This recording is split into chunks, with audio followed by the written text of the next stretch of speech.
I think we're good. So welcome to the second class of the ancient Greek language and the first philosophers. I really hope we'll have a lot of conversation, because I just want to emphasize what I mentioned last week, which is that you're all very accomplished at one, or in some cases, many languages. So that means you know how to do everything that is necessary to do with the language to express all the kinds of relations that syntax and grammar describes. So you know that. And all I'm doing is trying to show you, give you terms that describe how what you already know to do in one language is done differently in ancient Greek. So that means if there's anything that is obscure, it will be extremely helpful if you ask, because it's merely because I haven't explained something, or I've incorrectly explained something. So do please speak up at all points, because what we're going to do now is my notion for the next hour and a half is we'll start with just grammar. We're just going to look at some of the basic forms of words and some basic vocabulary. We'll have a brief interlude. We look at the historical evolution of the script that was used to write and print Greek texts. And then we'll read and discuss some fragments from Thales. So the hard work at the beginning, and then we'll still be working with the language at the end, but it should be somewhat easier because we'll be bringing things together. So I'm going to work my way through the first handout. I think I don't want to share it, because if I did that, it will take up the screen, and I want to do a lot of work on the whiteboard to explain things. So, but that's what I'm just going to start with the very basics of grammar that we just touched on at the end of the last class. So the basic difference between English and Greek: in English, we use word order to show the role that a word is playing in a sentence, to show what is called the syntax or the grammatical role of a word. So we put the subject first in a sentence, like he read the paper. Now in Greek, all the relations between the roles that a word plays in a sentence are indicated by that changing in the endings of the word, and sometimes the suffix changing in the beginning of the word. So usually the ending. And the word order has another sense. It's used to give emphasis and priority to different parts of the sentence in more in a rhetorical sense. It doesn't have a grammatical sense. And we'll be able to see that as we go through. But that means there's a lot of word endings to remember, and we'll have the fundamental ones today. Okay, so just some basic grammatical terms that I'll need to use. A complete thought in discourse or in speech says something about something. The thing you're talking about is the subject, and what you say about it is what you predicate of it, what you attribute to it, and that's called the predicate. The main part of the predicate is the verb. So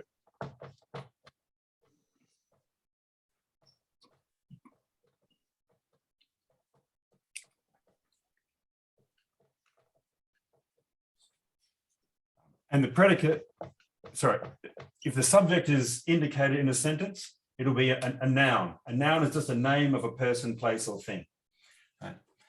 And the verb tells you the action that the subject undertakes or that it undergoes. And that action may transfer onto another thing. For example, if you say, he gave a speech, the act of giving transfers to an object, the speech. And in English, we tend not to alliterate our words. We don't say he speaks a speech. Like you sometimes see that for poetic or rhetorical reasons, but normally you avoid that. In Greek, it's actually quite common. And just to give you an example. So we had the word last time for a speech is logos. And that's the form that word takes when it's the subject of a sentence. When it's the object, it takes that form, log on. So that can be anywhere in the sentence. And if you see log on, you know that it's the object of some action. Now, we'll go through this many, many times. I just want to introduce. Yeah.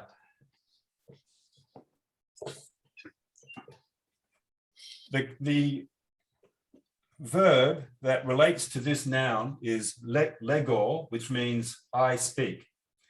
So like all verbs and nouns, it has a stem, leg, and then it has an ending that tells you who's doing the speaking. Now, if it's the person who's speaking implicitly speaking the sentence, we call that the first person.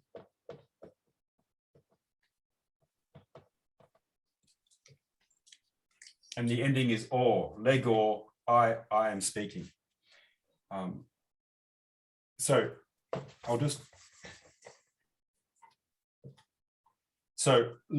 legor, logon, that's I am speaking a speech. That's the direct object of the verb. And the subject is not present, it's implicit in the ending, I.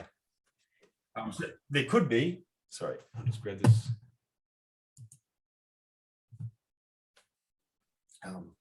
There could be a name, or there could be another noun.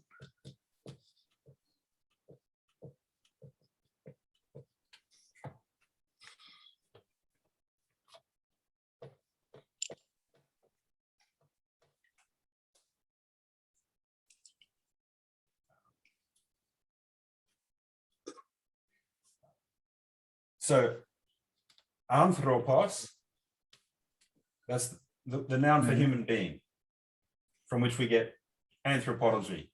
Yes, the logos, the rational account of what a human being is. Anthropos just means a human being.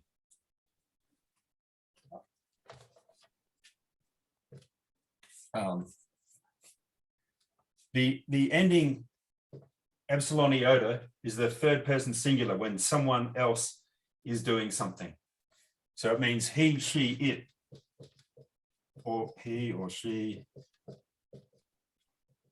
or it is speaking. And then we have a direct object, logon, indicated by the ending. Anthropos lege logon. A person, a human being, is giving a speech. He's speaking a speech, literally. Now, you could have logon, lege, anthropos, but because of the endings, the meaning stays the same. The emphasis is different. If you had logon first, you're saying it's particularly important to note that we're talking about this speech. This person is giving it, right? But that's a rhetorical or poetic emphasis. It's not grammatical. So we can have any word order. Okay.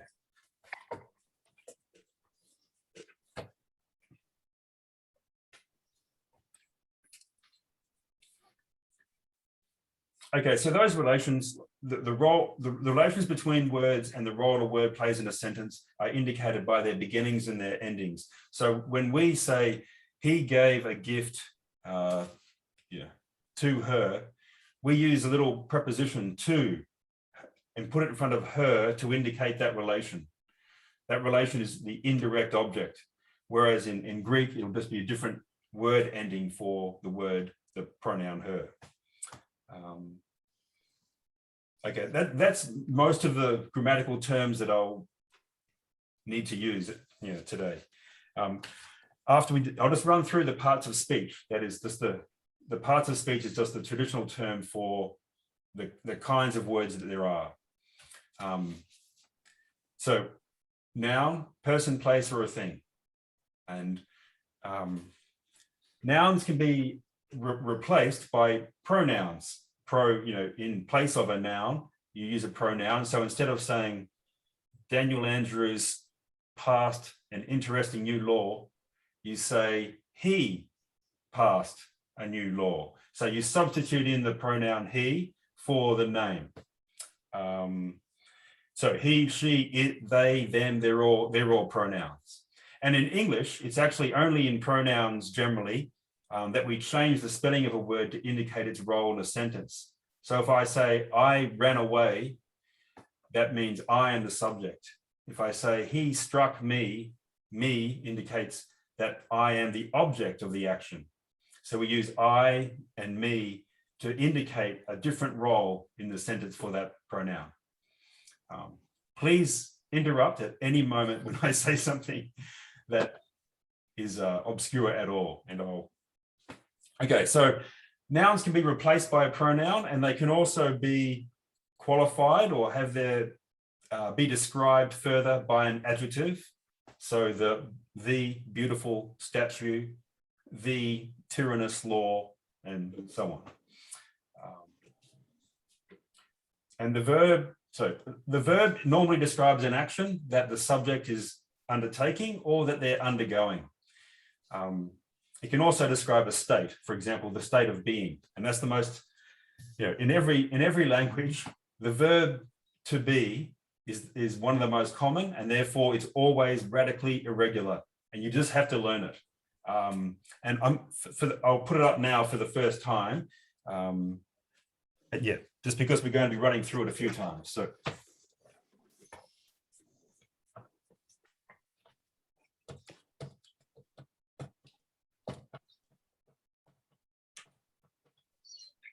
Just the way most grammars talk about a verb is they give it what's called its infinitive form.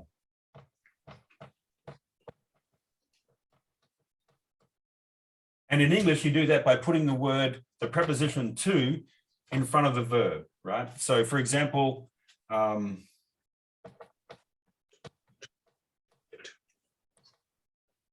run. So it just describes the abstract notion of that verb, and it's called infinitive because you're not defining who does it and at what time they did it. Whereas for a word like run, if you say I will run, that gives it a future time, and it tells you that I'm going to be doing the running. If I say you ran a marathon yesterday, I use ran, which indicates the past, and I use the personal pronoun you to indicate that you did the action. So, and those are finite forms of the verb. They're ones in which we've defined the person who was doing it and the time that it took place. So I'll give you an example. In Greek, space.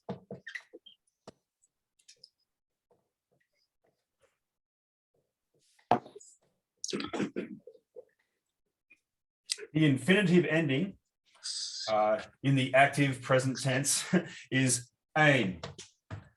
So if you see a stem like trek with ain on the end, that's the present tense infinitive of the verb, and it just means to run without telling you who is doing the running and without telling you at what time it took place.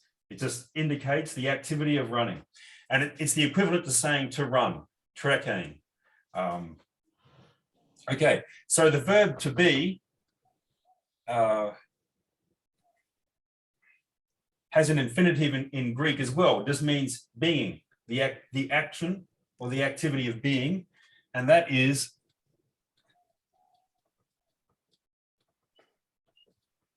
anai. So epsilon iota nu, alpha iota, and we've got a diphthong at the beginning, epsilon iota, pronounced a, as in the English rain. The accents on the diphthong at the beginning, so it's anai, anai, and that this which means to be.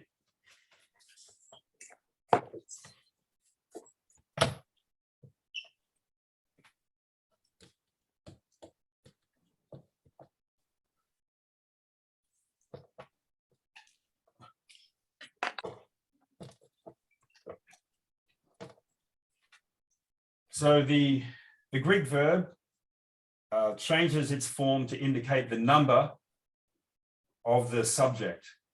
So the verb for the form for I run is different from the form for we run, from a singular to a plural. It also changes the form to indicate the the person. And this grammatical term person indicates the relation between the implicit speaker of any sentence and the subject of the verb. So the first person means that I am undertaking the action. The second person is the person you're directly addressing. You are undertaking the action. The third person refers to some other third party. He, she, it, or they are undertaking the action.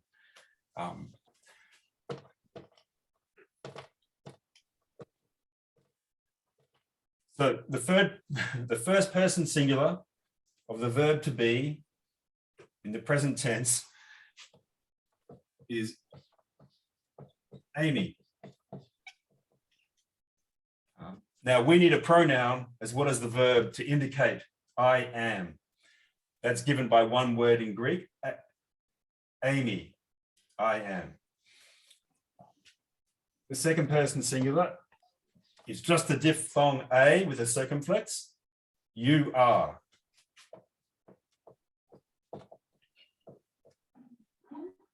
You are in the singular. The third person singular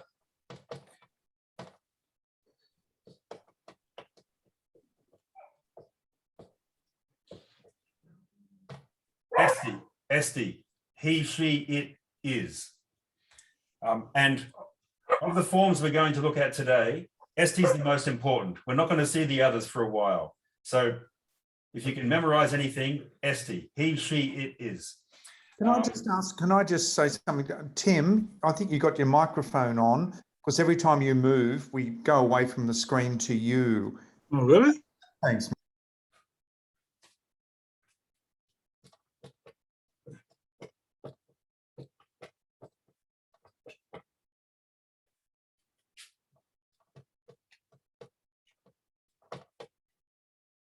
So the first person plural in English is we are. We is plural, not singular I. So we are.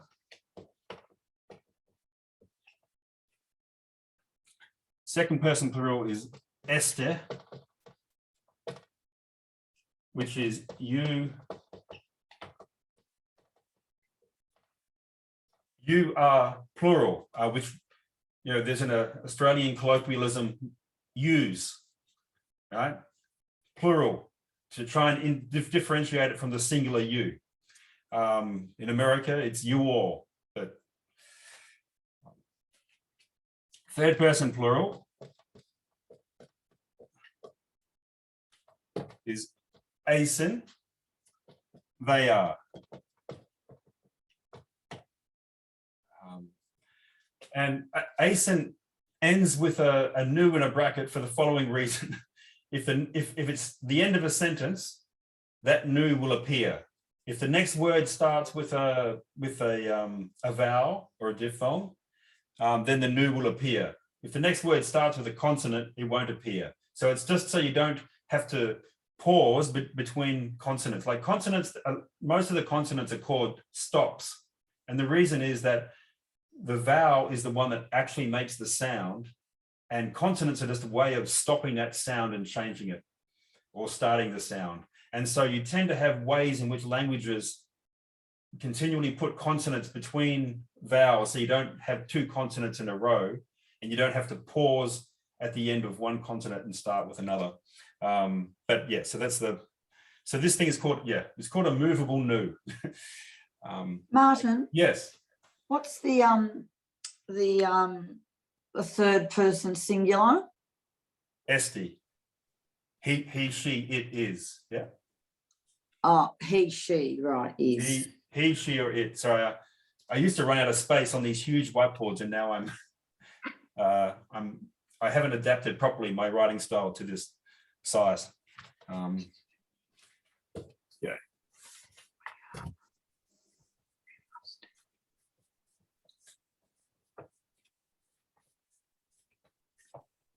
Martin, can I ask a question as well? What's the second? I couldn't make out what the second letter was with Esti. Could you write or say or write that again? Oh, right. Yeah. Yeah. Epsilon, sigma, Yeah. Cool. tau, iota. Yeah. Thank you.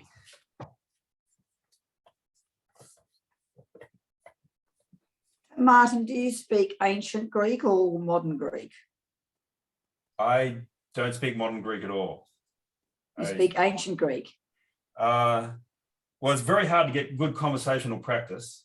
Okay. So I read a lot of it. And occasionally phrases come into my head.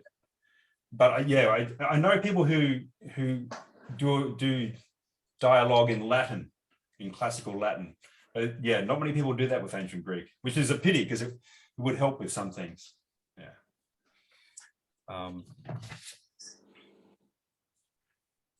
Okay, so that was an interlude on the way through the parts of speech.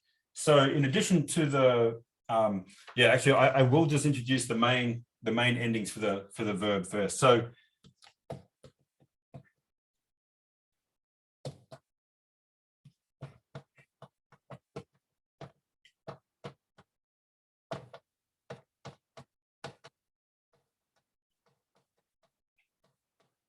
now the verb is the hardest part of the language because it changes its endings and sometimes its beginning to indicate a whole range of things, which are summarized by these 5 categories.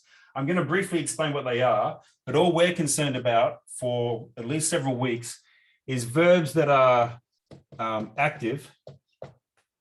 And this relates to voice. So verbs that are active in the present, in the indicative mood. But I'll just briefly explain this concept and we'll pick them up when we have to look at some different endings. So voice is the relation between the subject of the verb and the action. If you're doing the action, if the subject of the verb is doing the action, that's an active verb. Like he struck me. I don't know why I keep using this phrase. But anyway, he struck me, that's an active verb. If I say I was struck, I could just end the sentence there, or I could say by him. That's a passive verb. I was struck, because the action is occurring to the subject of the verb. And I found this very easy to remember myself when I realized that that's how politicians speak a lot. They use the passive voice because it means you don't have to say who committed the action. You can say some corruption took place, right? But you don't say I received a bribe, I paid off so-and-so. You say some corruption took place, and you don't have to say in my office or because of my direction on the telephone or what. You don't have to say that. So that's the passive, when the action occurs to the subject of the verb, and you don't have to indicate the agent of the action. But we're interested in the active voice. Now, tense is a complicated concept because it doesn't just refer to time. It does refer to time in the following sense, because you can say, for example, if you take running, I will run. I ran, I run, or I am running. So those are 3 different times. That's the future, I will run. I ran yesterday, a year ago. I run, that is on a daily basis, or I am running right now and you phoned me and I've had to stop and so on. So it does indicate time, but the tense also draws together another sense called aspect, and that's whether or not we're looking at the action as something done and complete. I have run, so I've completed that run, right? Or by 3 o'clock tomorrow, I will have run. So that's a future.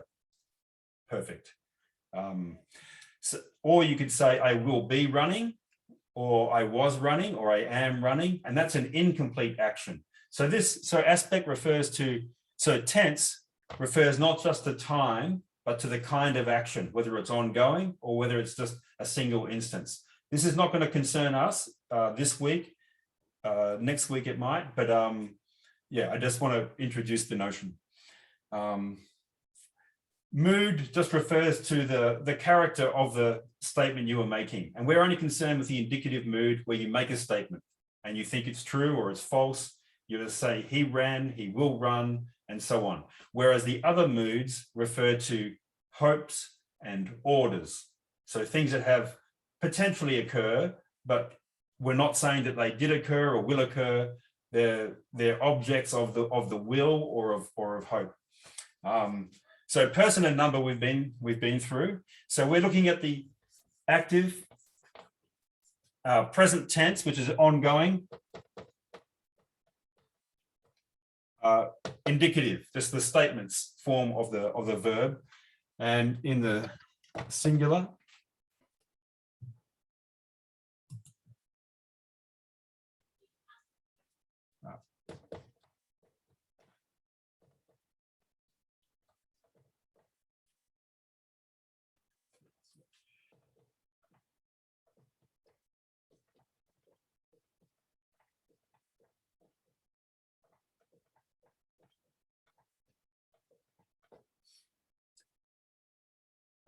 so all verbs have a stem, and we apply what are called the personal endings that indicate the person and number to them. So in the active, present tense, indicative, those endings are or, ace, a, omen, ete, usi. So we take a word like to run, trekain, trekor, I am running. So I'll make it into a word.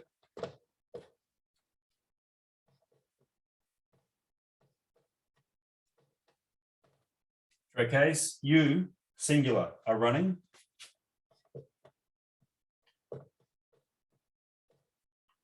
Treke, he, she, it is running.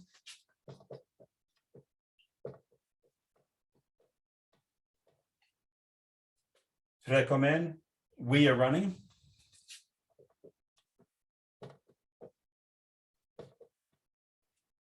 Trekete, you plural are running.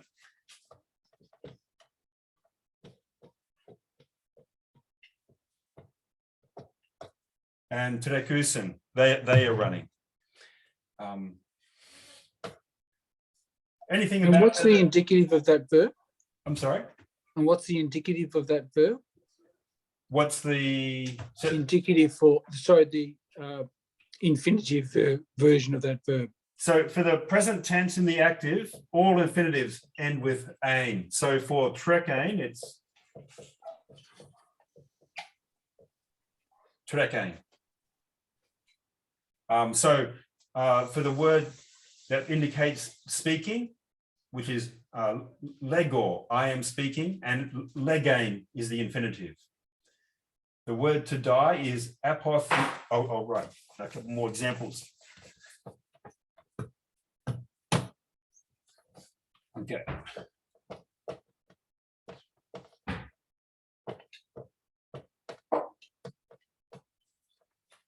So apothnesco, I am dying. Right?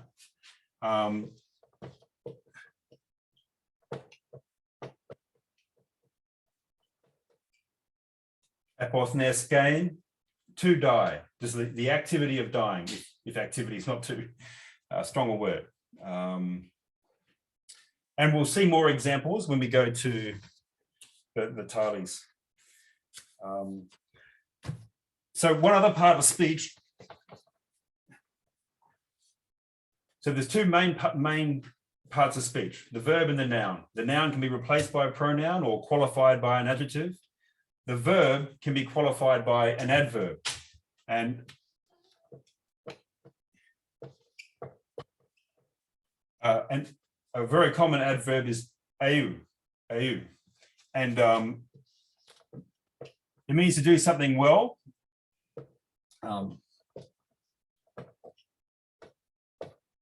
So au lege, he speaks well or she speaks well. Is that making sense after that rapid introduction to the whole of the verb structure? Is that? Well, I'll just say, Martin, if people didn't get it all down, it's all on page 10. Most of what you did on the verb is on page 10, so they can just refer to that. Yeah. So my thought is with the paperwork, what we have in this handout one will take us through all of today. I'm still editing the Heraclitus, but I'll send that out tomorrow. And that has all of these forms, plus the extra forms that we're going to be learning next week. So I'll send that out tomorrow, and then there's a few more things that you might be able to practice before we take up next week. So that's, yeah, noun, adverb. There's a couple of more parts of speech.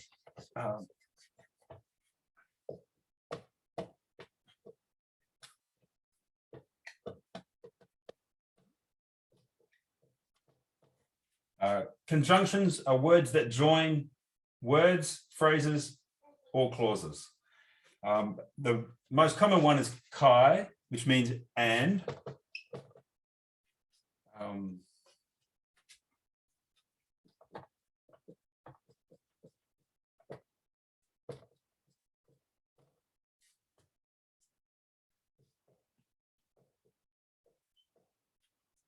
So he is running and he is speaking. Now, kai also has an adverbial use of also or even. You know, so kai lege could be he even speaks, or he also speaks, as well as in running. But the most common word, the most common use is and. There's another word, det, which is a mild but. It's not a strong but. There's another word that is a very strong disjunctive conjunction. This is a mild but or and. And Greek, unlike English, begins every sentence with it must be connected to the previous. So there's always a conjunction. It's usually the second word. So det can't appear first in a sentence. It always appears second or third, usually second. So, and almost every sentence begins with a det. And in English, you often don't translate that because it's not, you know, good syntax to begin every sentence with a conjunction. But that's just something to note. Now, one thing I'll just introduce is not in the Greek that we're looking at today, but it's very, very common, and it will be in the Greek to be looked at next week. So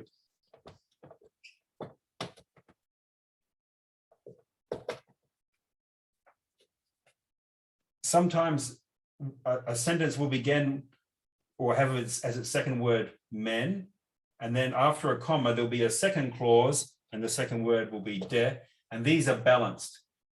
You don't translate it as on the one hand this, but on the other hand that, but that indicates something of the character of the rhetorical character of these two little particles. They're balancing these two thoughts to each other. And if you get that, you don't get this, commentators get very excited. They've invented a whole Latin phrase for the meaning of the absence of the de, following the mens solitarium. They get very, you know, agitated and alter text and so on, because it's such a very common thing in ancient Greek text. You get this balance of thoughts.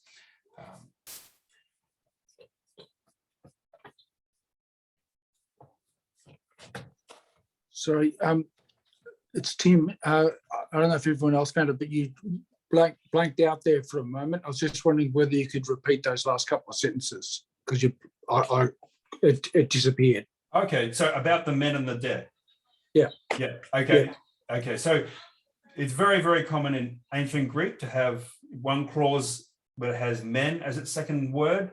The next clause has de, and these thoughts are meant to be compared. On the one hand, this, on the other hand, that. So in translating it, you might just say and or but when you begin the second clause, but the author is deliberately trying to balance these. And when it doesn't appear in a text, if you have a men and there's no following de, people will often correct the manuscript just because it's so frequent. The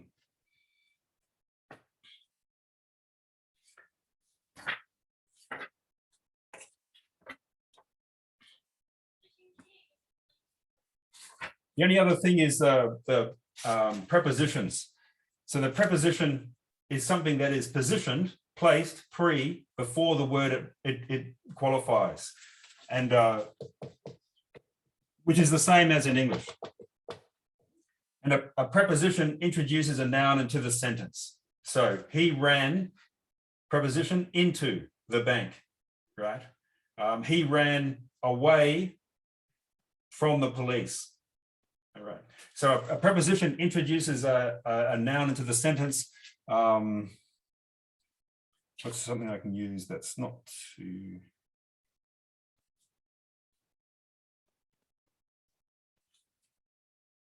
Yeah, I'm gonna run through the case endings of the nouns before we do that, because otherwise that will be, I think, too confusing. Okay, so now nouns, which is on the handout, that's page 8. Right.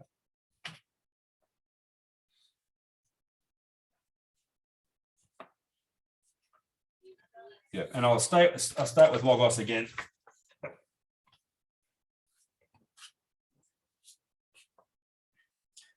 So that the form of the noun changes to indicate its role in the sentence, as opposed to English, where you put it in a certain place. You use word order to indicate the role of the word. So I'll use logos, and there are actually 5 cases. I'll just so we have.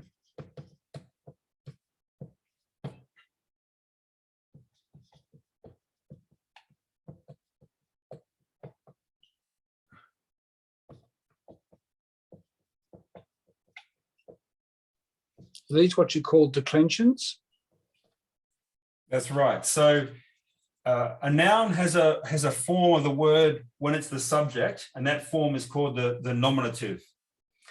And in the older understanding, the noun declined through its various case endings, and that whole collection, that pattern, is called a declension.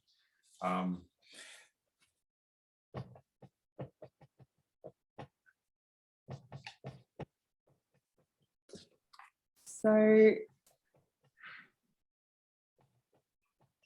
I'm getting out of room. Okay, so singular. so when we, sorry, just when we're talking about cases, Yeah, that's whether it is the subject or the object in the sentence. that's right. In this word of cases. Yeah, so it is slightly more than that, but those are the 2 fundamental. So the nominative, that's the case of the subject. Logos. So as in, sorry, when you say it's the case of the subject, that means that when that ending is on that noun, that means that subject, that noun is the subject of the sentence. That's perfect. That's absolutely perfect. Yes, that's very good. Everything I have to say that. Yeah, no, that's very, very good. Yeah, so the case indicates the role of the word in the sentence. And we've got these horrible Latin names, well, not horrible, but it's an inconvenience to have to memorize a lot of names. The nominative indicates that this word is the subject of the sentence. So, and that's the ending, logos. And so, Martin, yes. should I have done all this at school when I was learning English? Because I don't remember this. I actually learnt anything, if I know anything about grammar, it came from learning Greek and Latin. It didn't come from my high school. I had a vague notion that there was a thing called a verb, and that was about it.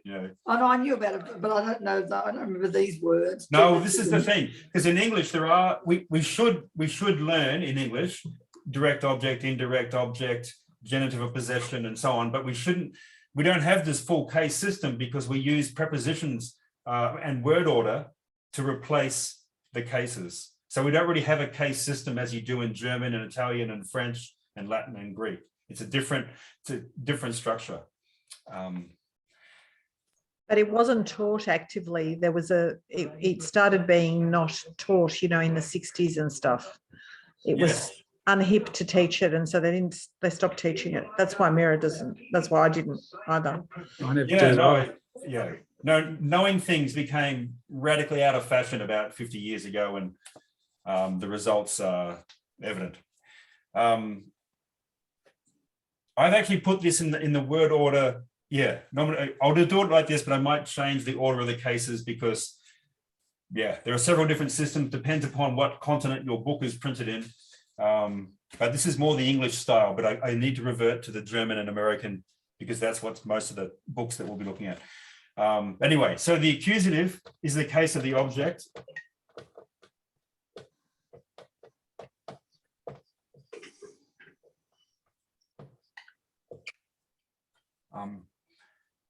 And the ending is on for this pattern of endings. So to learn a language, you have to learn what are called paradigms, patterns of word endings. Now, in the nouns, there are 3 major patterns, and this is the second. And because they're declining nouns, it's called the second declension, the second pattern of word endings. So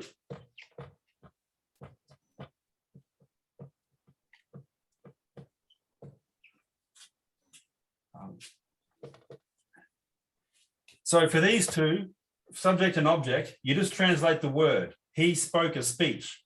You don't add anything to it. For the genitive and the dative, you have to add words in. So genitive usually indicates possession. And it's usually indicated by of or apostrophe s. So, that man's, s, speech. Now, in Greek, you would put, the ending of the speech. So this is the genitive, logou.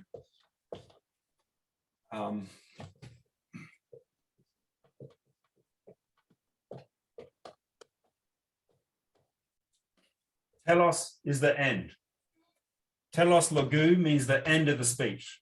The speech's end. So you could indicate it by the apostrophe s, the speech's end, or the end of the speech and use of. The dative is the case of the indirect object.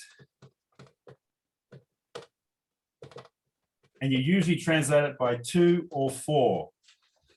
Someone gave a speech for someone's benefit or gave a speech to someone. And that's logor. Logor, the omega with the iota subscript.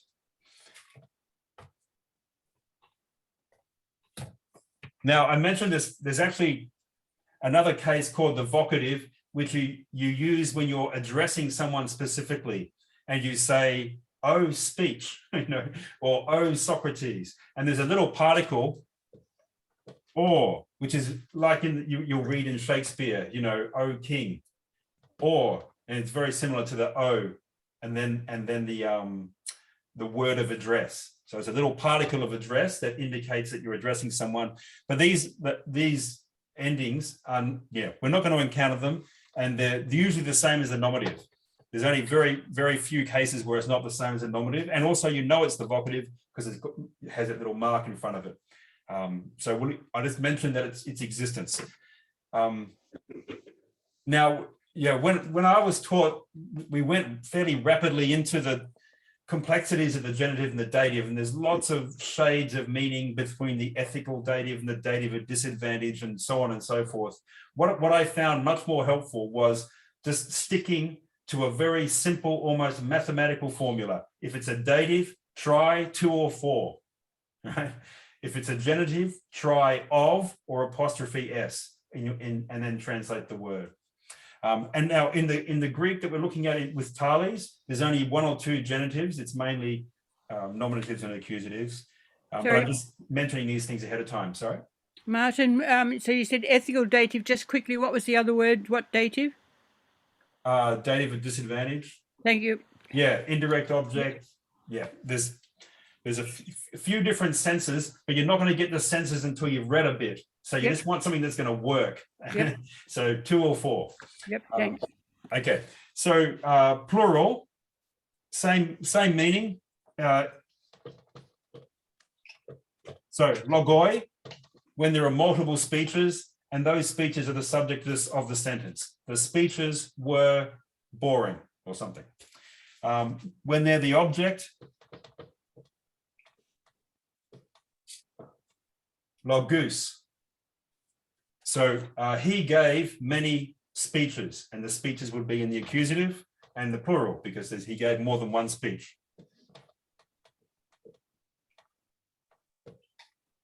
Logon, of the speeches, right? The character of the speeches. on. And this ending on is genitive plural, no matter what noun, pronoun, or adjective you're talking about. So when you see on, it's usually the genitive plural of a noun or a word that agrees with a noun, a pronoun or an adjective. And the dative is ois, logois, 2 or 4 of the speeches. Right. Martin, Yeah. why are you emphasising the last part of the word rather than where the accent is? Yeah, I on the know. O? That's unhelpful, I know, because I should be emphasizing where the accent is, but what I'm doing is just trying to emphasize The ending. the different endings. Oh, Yeah, I know. okay. I always get caught with that because I'm trying to make it clear what the different ending is, but you're right. So it would be logois, logus, logoi, you know, and yes.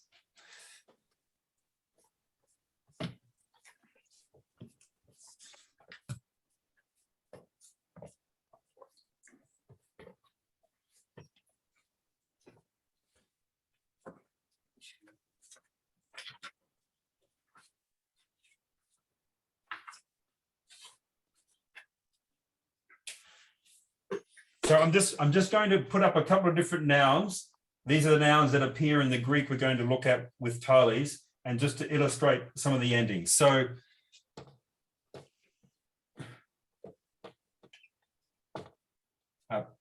psyche, which is soul.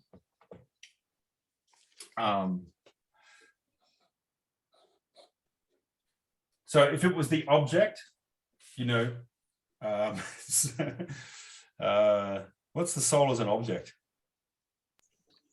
Psyche. Sorry? Sorry, I wasn't sure where you're going on. Yeah, no, I was just trying to think of a phrase, because if we have, The soul has died.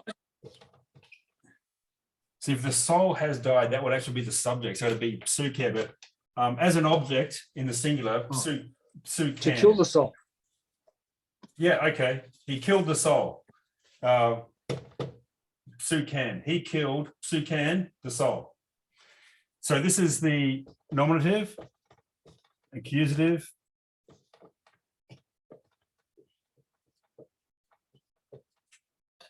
psyches, of the soul. So logos, psyches is the speech of the soul. And dative, I'm sorry about the spacing, is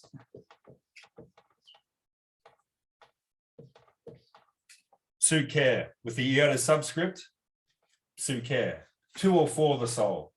That's in the singular. And I'll do the plural endings over here. So plural,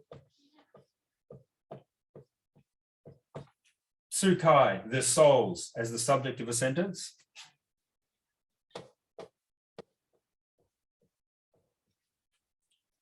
Psychas, the souls as the object. He killed the souls.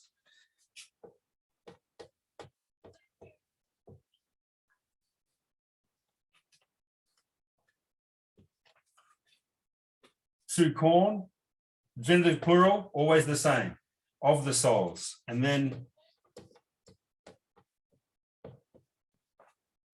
psychis, 2 or 4 of the souls. So this pattern is called the first declension.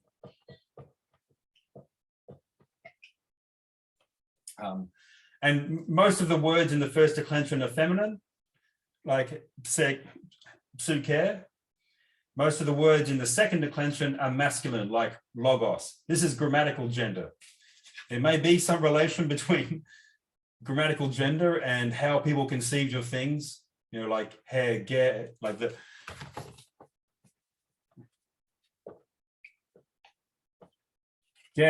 is the earth. There's actually 2 spellings, well, about 5, but Gaia, earth. Yeah, so there may be some relation, but there's also many things that there's no obvious sense whatsoever that this thing is masculine, feminine, or neuter. Okay.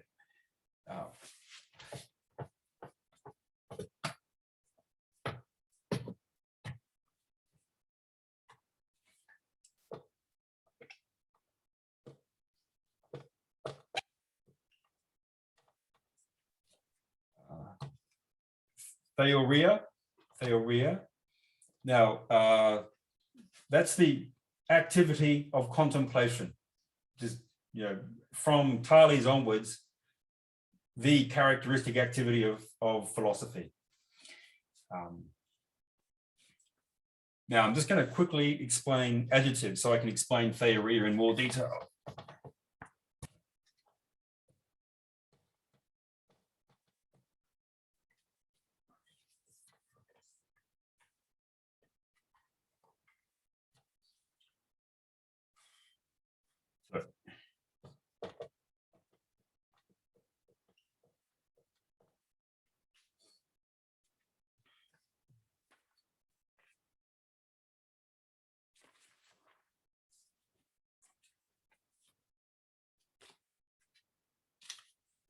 So an adjective has to agree in case, gender, and number with the noun and qualifiers. So if we have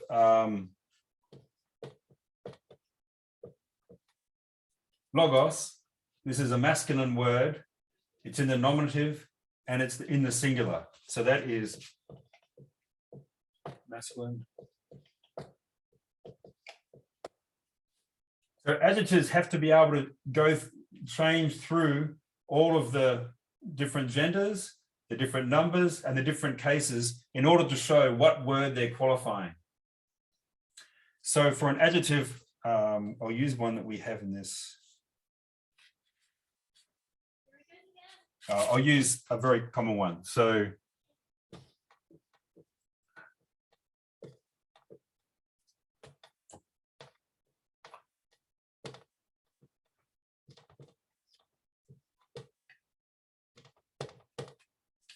there's a word agathos, because of the accents on the agathos, which means good.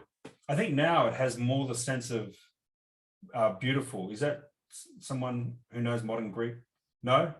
Agathos? Okay. Still means good or? Okay. So what's kalos? Kalos. Good.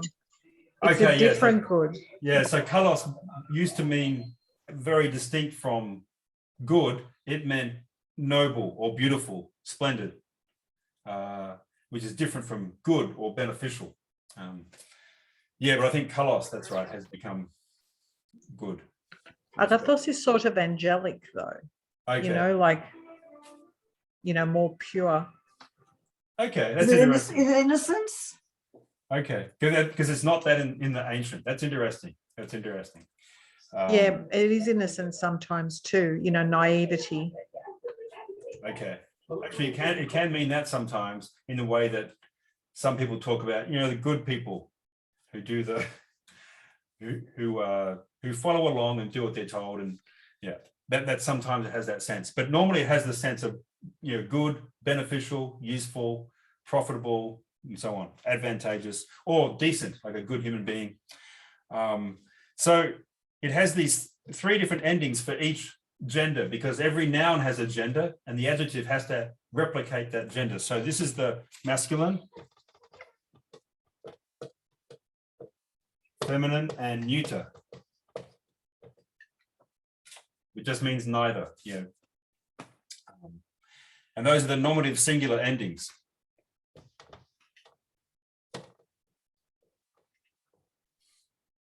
Now, I'll give you the accusative endings.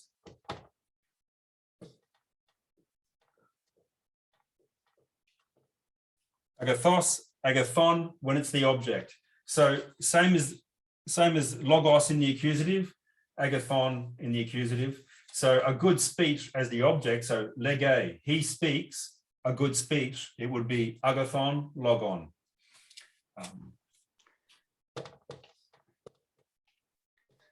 So Martin, we might remind everyone of the character in the symposium, agathon, the Tragian. Yes. So yeah. So when a word like this becomes a name, is there any particular convention about what you choose? Like for agathon? You mean why he's called agathon and why Yeah, why it was called agathon and not agathos, or Oh yeah, it's a different spelling. It's agathon. Oh, okay. Yeah, and so Platon, which come derived from the adjective for broad, and there are rumors in Diogenes Laertius that it's because he was broad-shouldered or a wrestler and so on. Whereas he makes a joke about that himself in the Republic. He talks about Hoth Theos Platon, the divine maker, but it's almost his word, almost his name. So a little self-reference. Yeah, but it's interesting. And Agathon's an interesting case because he is named good, but his speech is about the beautiful as distinct from the good. It's and Socrates makes a little joke about that at the end. So sorry. So this is, we're talking about the adjectives is those little like 2 letters at the end of, so the word good, which whatever it means, is just os. And it changes. Sorry, the word good is agathos, right? Agathos. But then it changes the ending if to agree with the noun that it modifies. And so it changes to agathon when the word it modifies is the object of a sentence. Okay. So, yeah, he speaks or she speaks is lege. A good speech as the object of that action is agathon logon. Whereas if I say a good speech consists of the following elements and the good speech is the subject of the sentence, it's agathos logos. The good speech is this or does this. When it's the object, agathon logon. So we change the endings, and the adjective always follows the noun that it's qualifying, that it's describing. Now, I'll just quickly give you the other endings. So genitive, u, dative, or, es, u, or. So my handwriting's deteriorating as time goes on. Now, so those endings are the same as the endings for logos. They follow the same pattern, the second declension pattern. And in the neuter, in the nominative and accusative, they're different, logon instead of logos. But in the genitive and the dative, they're the same as the masculine. So that's also a second declension pattern. This one's called the first declension pattern because it has an eta, sometimes has an alpha, and as. Now we're concerned mostly with the subject and the direct object for the rest of our time. Now I want to actually use some of the words from Thales to try and re-illustrate what I've been saying, and at the same time we'll be looking at something to discuss. I think that's enough to let us begin, and we'll look at the sentences.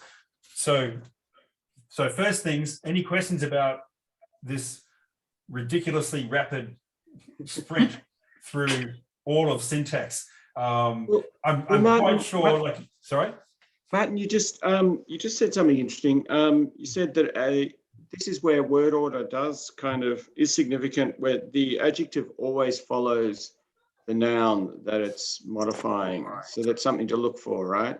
Well, so the adjective will normally come before the noun, like in the red dress, the painful speech, and so on. But it does. So when it follows it, it's because you've got the verb to be there, and you say the dress is red, the ocean is large, and so on. Yeah. So so normally it will be before, and the definite article plays a role in that, and we'll get to the definite article next week. But any questions? I know that was very rapid. You probably feel like you're holding your breath. Hadden, did you? I'm just really confused about this last bit, adjectives, because to me, we just seem to be looking at nouns, and like logos is a noun, right? So I just don't understand those, they seem like, the bits that we're putting on the end, I don't understand how that's an adjective. Okay. Okay. Yeah. So you understand basically the role of the adjective is to qualify, to tell you something about the quality of the noun. We have to know which noun it's changing, which noun it's modifying. Yeah. And it does that by, it's called agreement, agreeing with that noun, not by having the same ending, but by having the same gender, case, and number. So that works like so. Every noun has a gender, and I didn't emphasize this at the beginning at all, and I should have. So every noun has an implicit gender. You can tell, and we haven't done the definite articles. I'm just going to briefly introduce them in the nominative singular. So the word for thee, if it's a masculine word, grammatically speaking, is ho, the ho logos, the speech.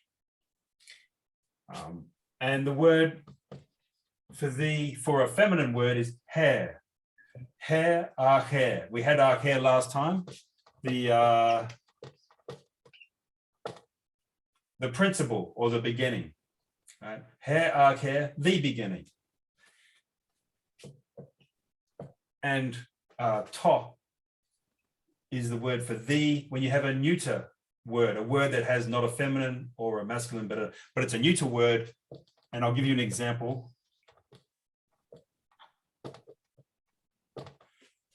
To, hudor, and that's water, from which we get, see how it's got the rough breathing, which indicates a H sound. So you put a H sound and you transliterate that into a Y, and you got a D, and then you get close to hydro. Right, so water, hydrated, and so forth. So that's a neuter word, hudor, and it has its neuter definite article. So every noun has a gender, masculine, feminine, and neuter.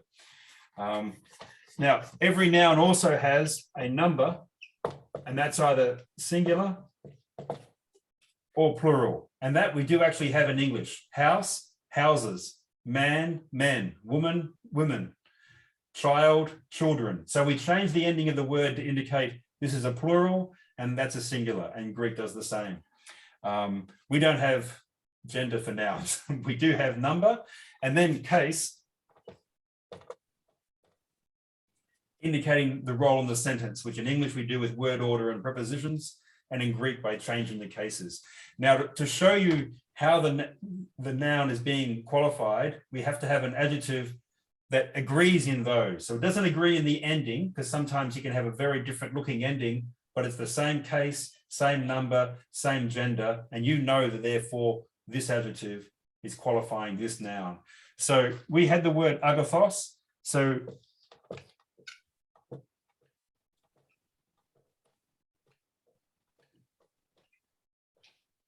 agathe, arche, a good beginning.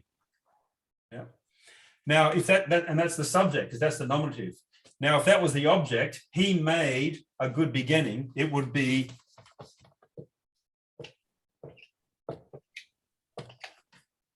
agathen, arcan. So that's feminine, right? Because it's the feminine ending. It's accusative in its case, which is the case of the direct object, and it's singular. And here we have a noun that is a feminine noun, hair, care, it's a feminine noun. It's in the accusative, indicating that it's a direct object, and it's also singular. So this agreement, it tells you, even if these words are separated or there's some complexity, you're not sure what goes with what, you know that goes with this because they agree in case, number, and gender. Yeah, yeah. Thank you. Okay. Yeah, and please, everyone ask questions whenever you feel like it, because I am very rapidly going through things and I'm sure I'm not being as clear as I could be. That helped. Thank you. Now, the only way these things become clearer is, first of all, you have to learn some paradigms. I found for some reason, writing out something 6 times was enough to get it into the short-term memory. And then if I added that to the list of things that I did regularly, it would be in the long-term memory and it would be, I would always have it. But that's what I found. So I would write, so for example, trek or I run. trekes, you run.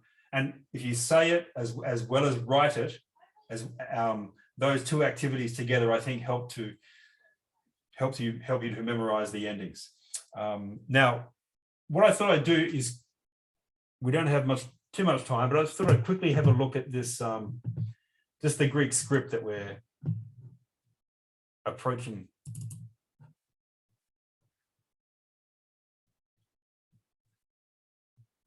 Okay, so the original Greek inscriptions that we have from the classical period, from 700 BC down to, down to 200 or 300 AD, they're like this inscription at the top, which they're all capitals in a line, very geometrical. So can you read that script at all? Yeah. I'll just tell you what it is. Like, can you see? So beta, alpha, sigma, iota, lambda, epsilon, upsilon, sigma. Basileus, which is the word for king or emperor. Alpha, lambda, epsilon, xi, alpha, nu, delta, rho, omicron, sigma. Alexandros, the king Alexander. Anetheke, ton naon. He dedicated this temple. Athene Poliadi, to Athena Polias. Polias is another name for Athena. So this is an inscription from, probably 340 BC or something. And so that's how Greek was written. No full stops, no punctuation, no accents to help us. And then when it was written in books, and this is down to about the 8th or 9th century, and that should be AD. It's written in capitals. So here, this one's from when? 500, 600? And this is actually from a script from the Bible. So it's, see, N, and now this is the word that we've been doing. Alpha, rho, chi, eta, eta, nu. That's an extra eta.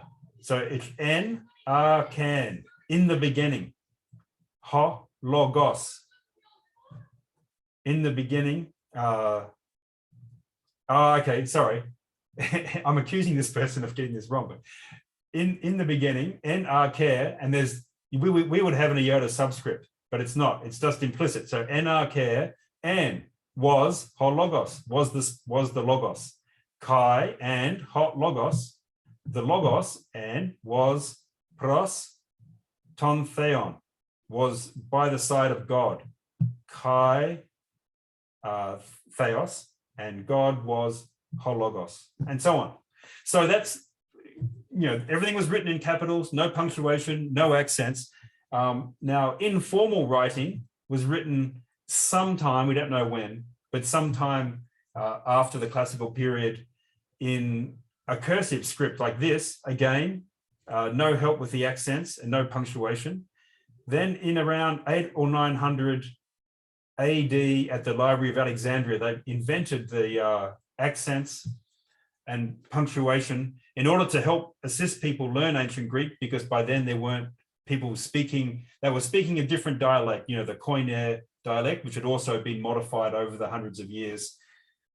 Now, what happened when these books came to the West is that the first printed scripts followed this rather difficult to read, I find, script from the Alexandrian Library. And so, like the first edition of Plato, the Stephanus one from 1578. So this is the beginning of the Euthyphro, and you can see the big tau here, and then an iota t. So what t neoteron or Socrates gegonen. So what new thing has happened, Socrates? Blah blah blah. So that's how they were first printed from the 1500s to the 1700s, and then in the 19th century, Oxford and Cambridge changed their text based upon the handwriting, which is apparently elegant and gorgeous of Richard Pawson.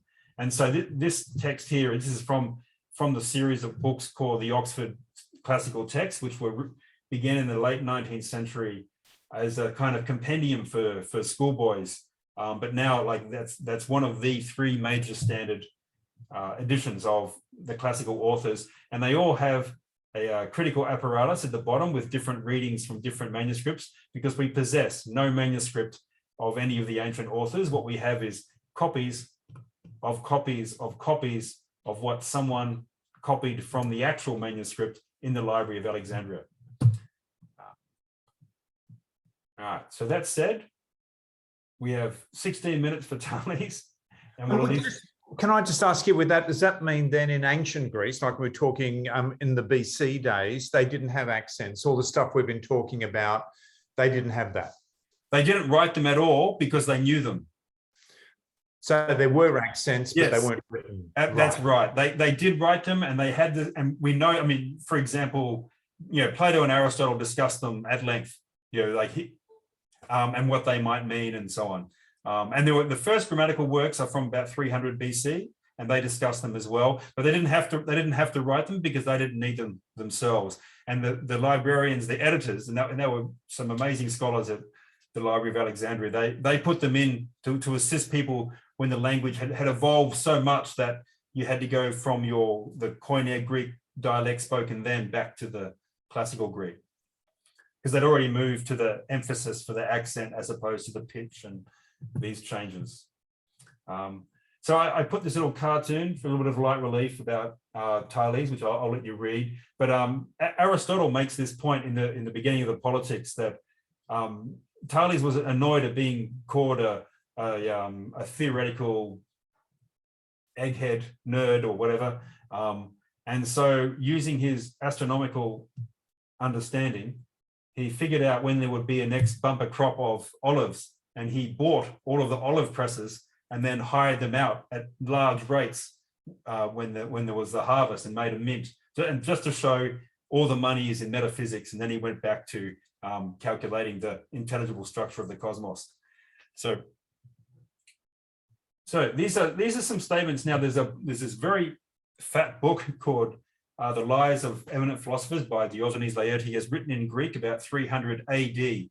And it's a real patchwork of obvious gossip and lies and some interesting statements that might be true, and we just don't know what's true and what's not. So it's as if someone from, I don't know, Time magazine was interviewing Hegel and picked up some things and some gossip and put it all together. And there's about 20 pages on Thales, and I've just chosen a few statements to try and represent what I think he's about. So let's try and read these sentences.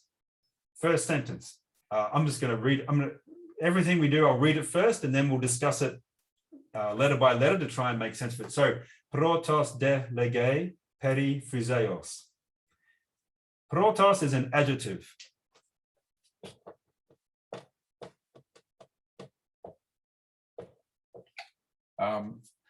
And it means first. When we, like a proton is the first particle. What else is that? There's other words that I can't think of. Prototype, it's the first outline of the design of something. So protos means first. And here it's in the masculine singular, and it's in the nominative case. And so that is modifying the subject. The subject doesn't actually appear. There's no noun for the subject. So we have to find it from the verb. So protos, first, de. De just means and or but, and we don't use it to begin a sentence in English, so we can ignore it for the moment. Lege, can someone tell me what lege means? Says. Right. So, and it's in the third person singular, so it's he, she, or it is saying. So he is saying, because the subject of this sentence is implicitly Thales. Thales, he is saying first. So in English, we'd have to say he was the first to say, or he first speaks. Peri physeos. Now, peri is a preposition. Near? Which always takes the genitive. The word that it takes the genitive of there is physis, which is the word nature, and physeos it's a pattern that we haven't looked at, and I left it in because we need the word for nature. Everything else is in the first or second declension, which we've looked at, so we can make a bit more sense of. So I'm sorry about that, but that is the genitive for the word nature, physeos. So peri means about, as in encircling, but it also means concerning, the area of inquiry or whatever. So he speaks first, peri physeos, about nature. And this I take it to be, let's just presume these statements have some validity. This is why he's the first philosopher. He's the first person to write a book that doesn't say, "O Muse, tell me of the wrath of Achilles, son of Peleus," or some other such formula. What he is doing in his writings is describing that which is understandable to the human mind without any other assistance, without any revelation or through the muses or reliance on myth. It's what's intelligible to the human mind by itself.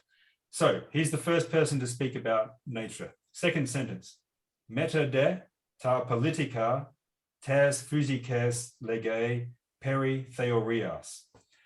Meta. So meta is not a name for a company that wants to take over your entire life and run it through a computer.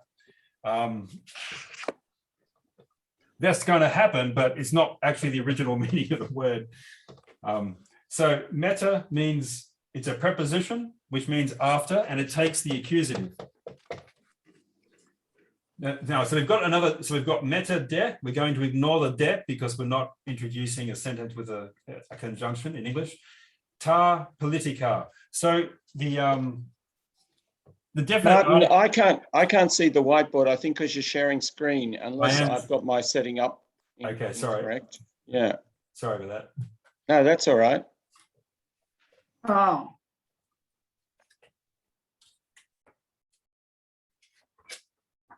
Now I need to find the text. Okay.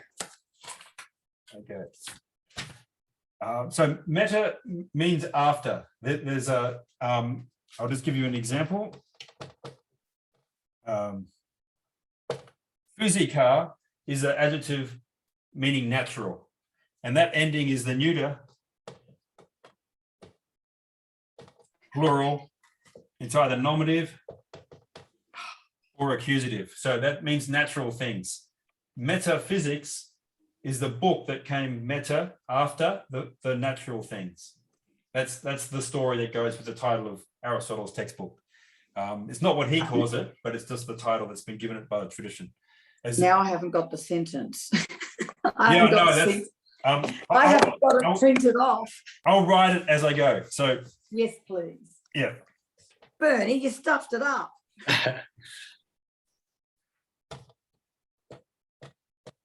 So meta det after.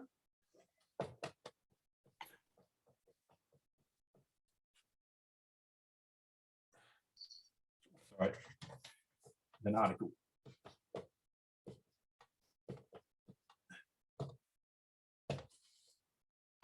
Meta de ta politica.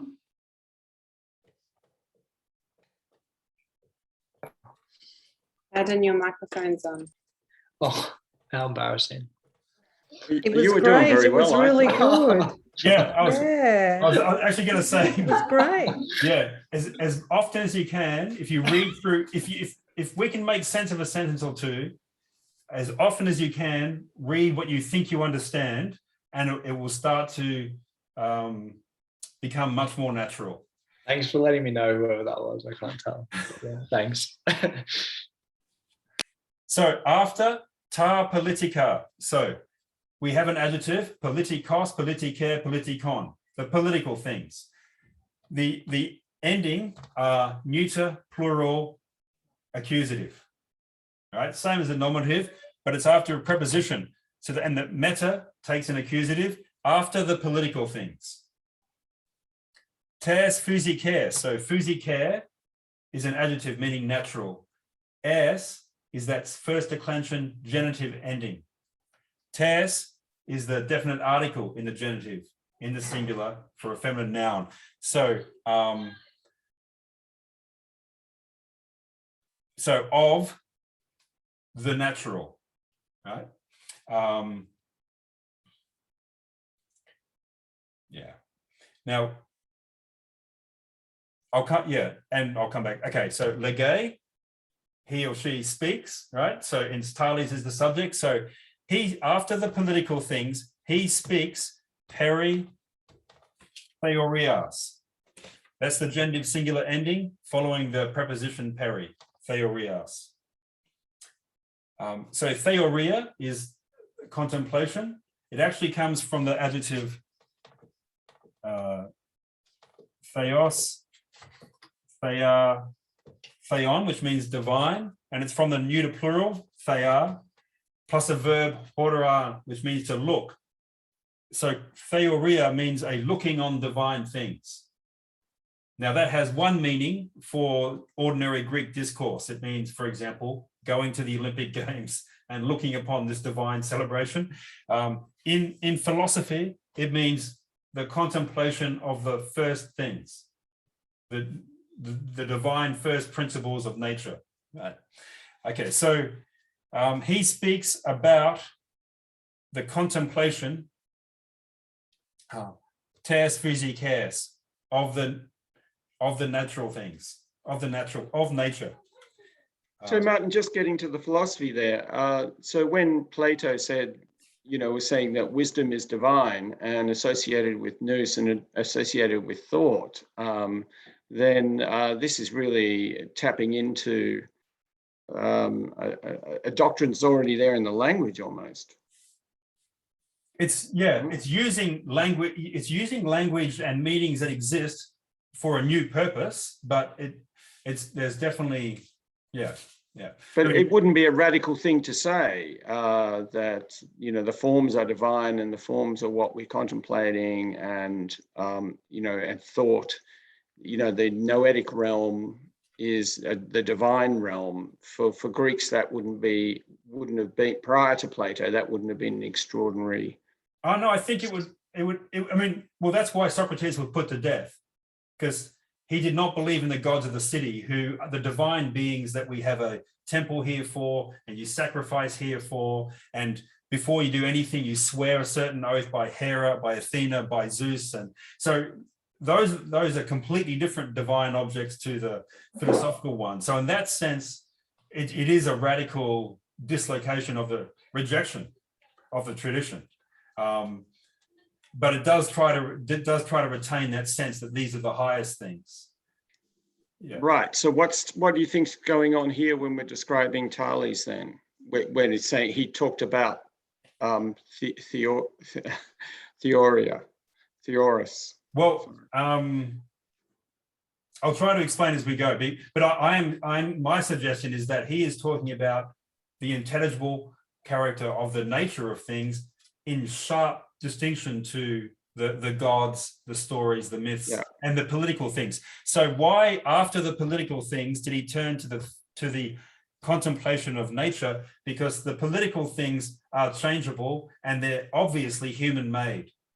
So he wants to know what is true by nature, that is true in itself. That is that which is not the product of human making, and therefore he comes into being and passes out of being. He wants to know what is the case. What is the true principle, as opposed to, we Greeks believe Zeus is the source of all goods and evils for human beings. The Persians believe something else. The German tribes believe something else. And so because these things, they appear to be arbitrary and simply human. And so therefore, from the pre-Socratic point of view, the other human beings are living in, as Heraclitus says, in a dream or a fantasy that they themselves have constructed.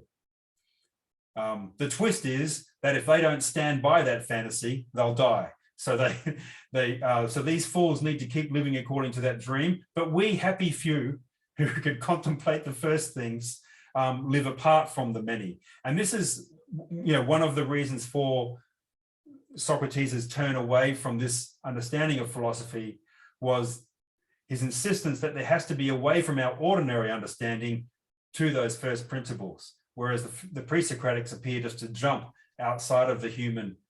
No, very interesting. And there's the God within, of course, as well, isn't there, with Plato? Yeah. The God is within, in enthusiasm. Enthusiasm.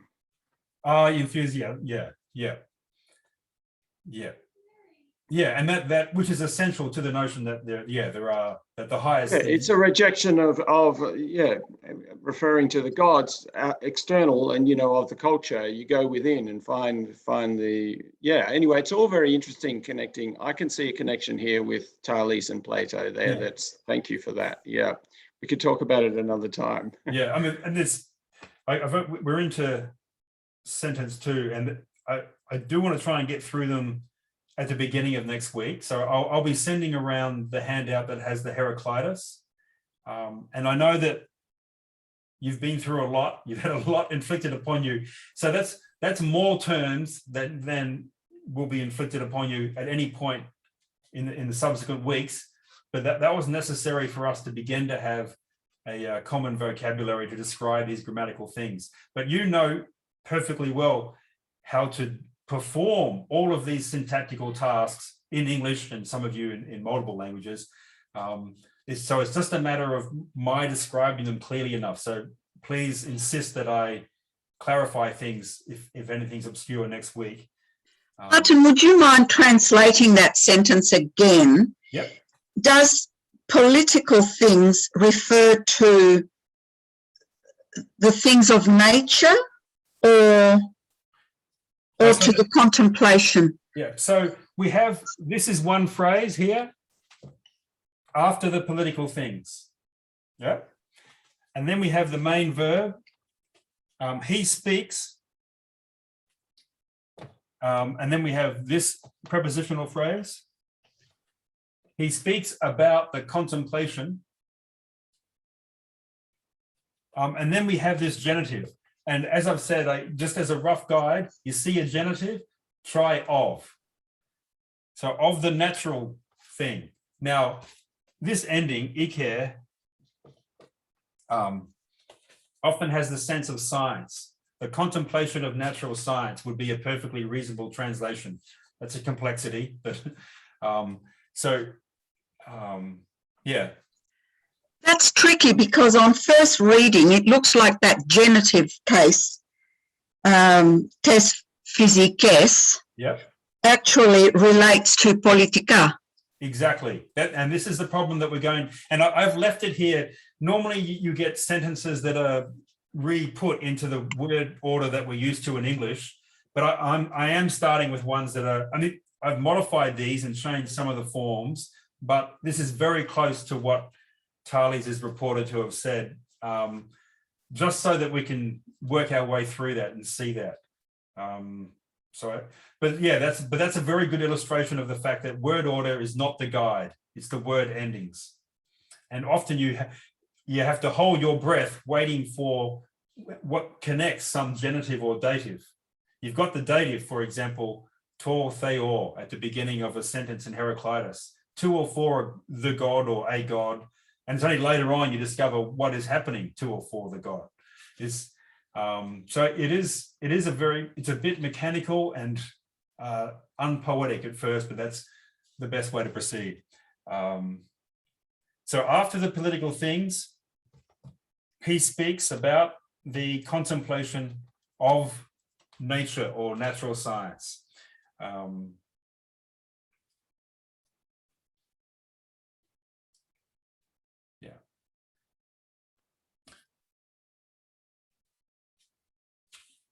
Shall we come to a pause? I'd be happy to go on, but it is already 8 PM, and there are children to feed, and yeah, my kids are killing. Could I share something that may be helpful or dumb? I'm not quite sure which it is, but for people who like me who are completely struggling, I put the alphabet to a song. So just to be able to teach my 8-year-old, and he's learnt it now. So it's just a normal alphabet song, but it just go alpha, beta, gamma, delta, epsilon, theta, eta, theta, iota, kappa, lambda, mu, nu, xi, omicron, pi, rho, sigma, tau, upsilon, phi, chi, psi, omega. Oh my God, I'm learning ancient Greek. Who'd have thought it'd be something fun to do? You don't have to do the last bit, but anyway. That may or may not be helpful. Well done. That's great. That's Nice fantastic. one to end on. That's very good. Any means, by any means, if you can, yeah. So next week, if you can, keep working on the alphabet and add also in those basic verb endings and those basic noun endings. And tomorrow I'll put them, the ones that I'm hoping that you'll be able to assimilate onto the handout that I send around tomorrow. And we'll continue. We'll begin with the rest of Thales and then start to work on Heraclitus. And if it is a real struggle, then please at the beginning of next week, tell me what are the most opaque areas, and I'll run through some examples to try and make it a bit clearer. But we are going at a great rate just to try and get to some key phrases.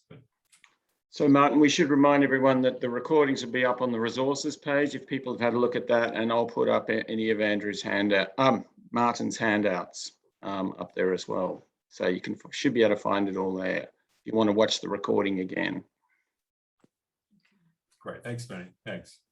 Thank you. So I'm happy to sit around if anyone has any questions, but otherwise, have a pleasant evening, and I'll speak to you next time. Thanks. Bye. Martin, I have a question, if you don't mind. Absolutely, yeah. I can hang around, and I'm sorry, I'm actually going back to last week because I need to get it straight in my head. What evidence do we have of pronunciation? So how can we be sure that the was actually g then, and the was de, and ypsilon was actually u, and the diphthongs were separated, oi, not I. Yeah. How do we know that? Well, it is actually discussed very frequently by people from about 300 BC onwards. It's discussed just very elusively in Plato, for example. He does talk about the pronunciation of and how a couple of vowels have changed. Cicero talks about it a lot because he learns Greek. A lot of the Roman authors learned Greek, and they discuss these things. And also from the changes in spelling.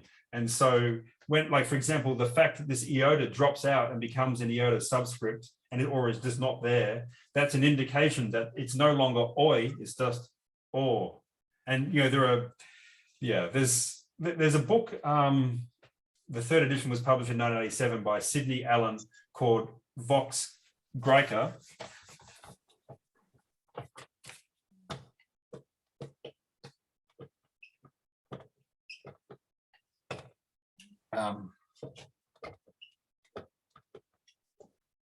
And he discusses all the evidence for 120 pages, and then in the last 3 pages he has a summary of his findings, and almost everyone follows that summary, except we're making that compromise that we have the F sound for the phi and the chi for key and th.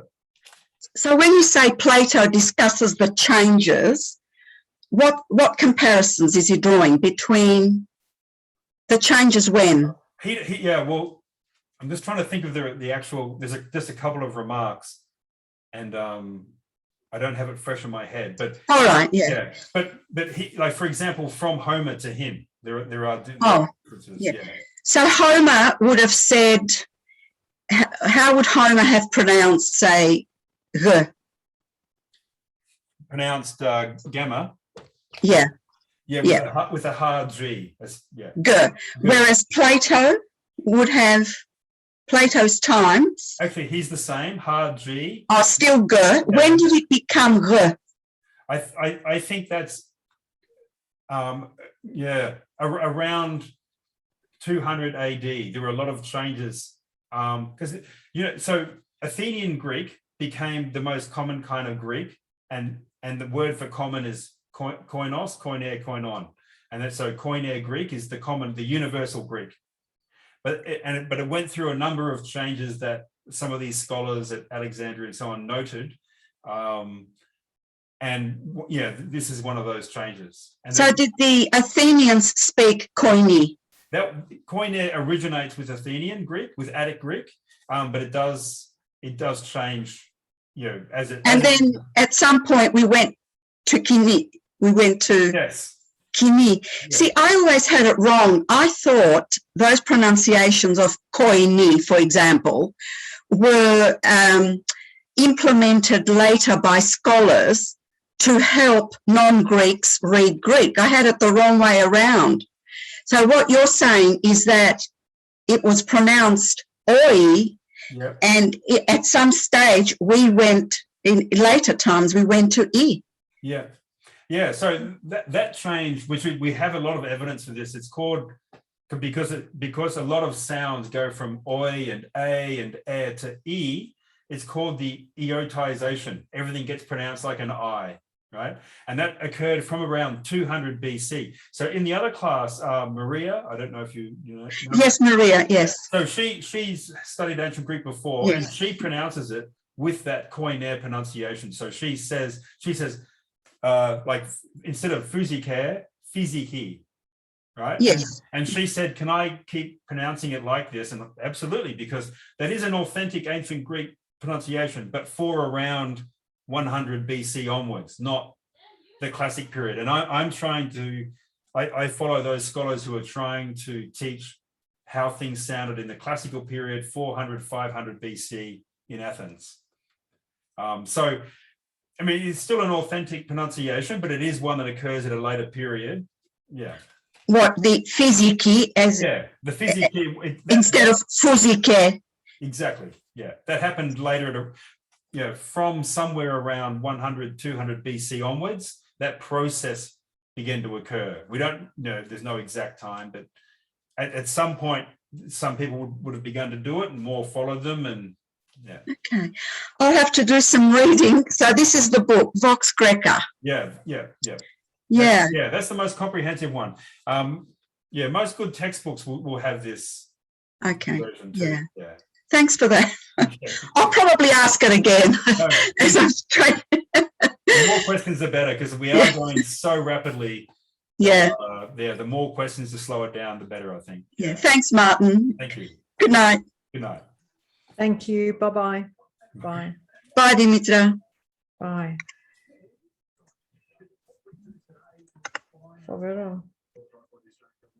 So, Dimitra, yes, did you come in a bit after the beginning? Because I did, because my computer melted down. I was picking it up, and then I cut out, and then I drove home and restarted. But I didn't miss much, like in terms of what you're going through. It's just that grammar stuff that you park and forget in my brain.